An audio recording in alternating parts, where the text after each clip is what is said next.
Welcome to our second mini lecture on price in the marketing mix. In the first video, we looked at the impact on price of things like costs, competition, and customer perceptions of value. In this second video, we're going to look at other important factors that affect pricing decisions. Some of these are internal, inside the business, like marketing strategy, objectives, and so on. Others are external, things like the market, the economy, and other parties in the environment. So let's start by having a look at some of these internal factors. And the first thing I'm going to look at is the firm's own marketing objectives. If I'm in a business where our objective is to increase market share, then perhaps I'm going to want to set a low price in order to increase sales. On the other hand, if my business wants to profit maximize or raise awareness of a high quality brand, then I might want to set a high price. But perhaps the most important consideration is to ensure that the price we set coordinates with all the other aspects of the marketing mix. So I have an example here of Rolls-Royce Motors, very high-end, very luxurious, very prestigious brand. Rolls-Royce Motors has chosen to locate itself at Goodwood House, which is a very prestigious, traditional location, matches with the brand perfectly. The people who Rolls-Royce employs to sell their cars tend to be well-educated, well-dressed, people who, again, reflect the brand values. And so the price must also reflect these values. If the price was too low, we would doubt the quality of the product, wouldn't we? So most important that the price reflects everything else about the brand and the product. Also, businesses will have organizational considerations. Depending on the size of the business, it will be different people who are setting the price. And in the very large companies, very large industries, there will be whole pricing departments. But whether it's the business owner or the pricing department, the overriding concern is to take into account all of these internal and external factors. So let's start looking at external factors. And possibly the first thing that a business needs to think about is, what kind of market are we in? Do you remember these from economics last semester? Different market types, which are categorized according to the amount of competition in that market. So if I'm selling my product, perhaps I've just opened a cafe. There are many, many other cafes for people to choose from, but every cafe is slightly different, selling slightly different goods. That's a monopolistically competitive market. Many competitors and slight differences in the product. So because I'm selling things that are slightly different to my competitors, because maybe my cafe has different decor, it's in a different location, I can charge different prices to my competitors because I can differentiate my product or my service. If, however, I was in a purely competitive market, in this kind of market, again, many competitors, but the products are identical. So let's say I'm a farmer and I grow carrots and I'm selling my carrots to the supermarket. There are many, many other farmers selling carrots to supermarket, and all those carrots are pretty much identical. So I can't charge any higher price than any of my competition, because if I do, the supermarket will not buy my carrots, they'll buy from the competition. In a purely competitive market then, we can't set our own price, we have to take the price of the market. In monopolistic competition, we can begin to set our own price based on differences in our product. In oligopolistic competition, however, this is a market where there are a small number of very large competitors.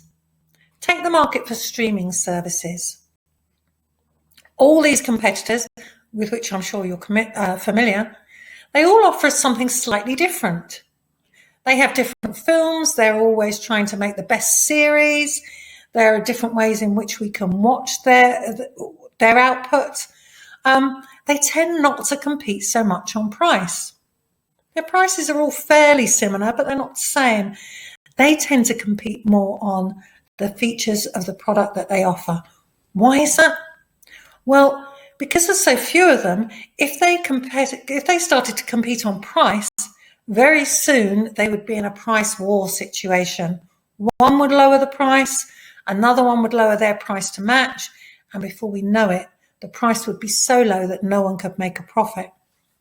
So in oligopolistic markets, businesses do have different prices, but the main way in which they compete is on the features of the products or services that they offer. The final market type is pure monopoly. There are not many of these in real life. This is where there are perhaps just one or maybe two or three competitors. The best example of this probably is railway services. In most countries, there is only one railway company. And because they're the only supplier of rail travel, they can often charge pretty much what they like. However, there are some alternatives, aren't there? We could choose to fly instead. We could choose to drive.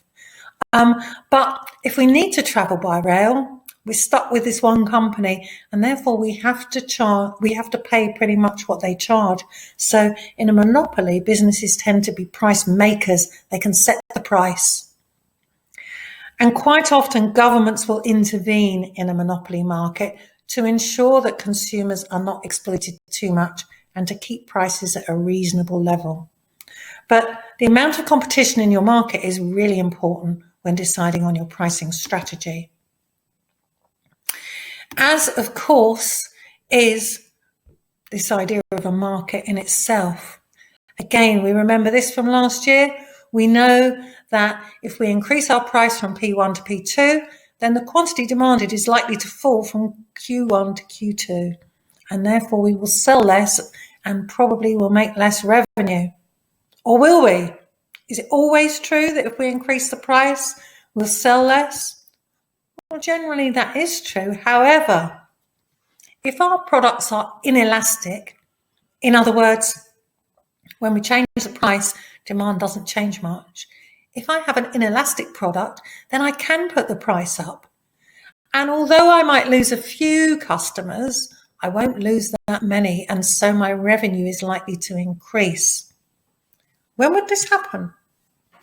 Well, if I'm selling a product like a rail ticket during a rush hour that people must buy and they have no alternative, then I can charge what I like. If I'm selling cigarettes and people are addicted to them, and they will continue to buy them even if I put the price up.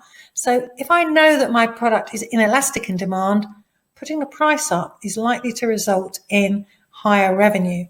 However, if I know that my product is elastic in demand, in other words, demand will change a lot when I change the price, then actually I should probably do the opposite. I should put my price down. Because if I put my price up for a product with elastic demand, I'll lose lots of customers. However, if I put my price down a bit, I'll gain lots of customers. Customers will leave my competition and they'll come and buy their products from me. And in that way, I'm likely to increase my revenue. So it's really important for businesses to understand whether demand for their product is elastic or inelastic, because that would be very significant in helping them to decide whether to increase or to reduce their price. Generally speaking, we also need to look at macro factors in the economy. Is the economy in a boom phase where everyone's got plenty of money, everyone's got a job, people are happy to spend money, they're happy to buy luxury items? Or are we in recession where people are a bit worried, maybe they've lost their job, they haven't got so much money? What about interest rates? If interest rates are really high, I'm more likely to save my money because I'll get a higher return, but also I'm less likely to borrow. So maybe I won't buy the big items like cars that I would normally borrow money to buy because it was just too expensive to borrow the money. So in a recession or following a recession, people tend to be very price sensitive. That means a higher price will put them off buying. So what do businesses need to do? Well, after a recession, during a recession, if businesses want to succeed, they need to do things like cut their prices. They need to offer discounts. They need to develop ranges of cheaper items, just like the supermarkets did in the UK after the 2008 financial crash. They all developed value lines, cheaper basic items that people were more willing to buy. Other external factors? Well, the government is important here. As I said, in a monopoly, the government might try to control prices. And there may be social concerns as well. People may be reluctant to pay high prices. In some cultures, it's seen as a bad thing to be ostentatious and showing luxury items. So we've seen here that there are a number of internal and external factors that affect pricing decisions. I hope you've found that interesting and understandable. There are a few questions for you to answer now, and when you finish those, there is another video for you to go on to. Thank you for watching.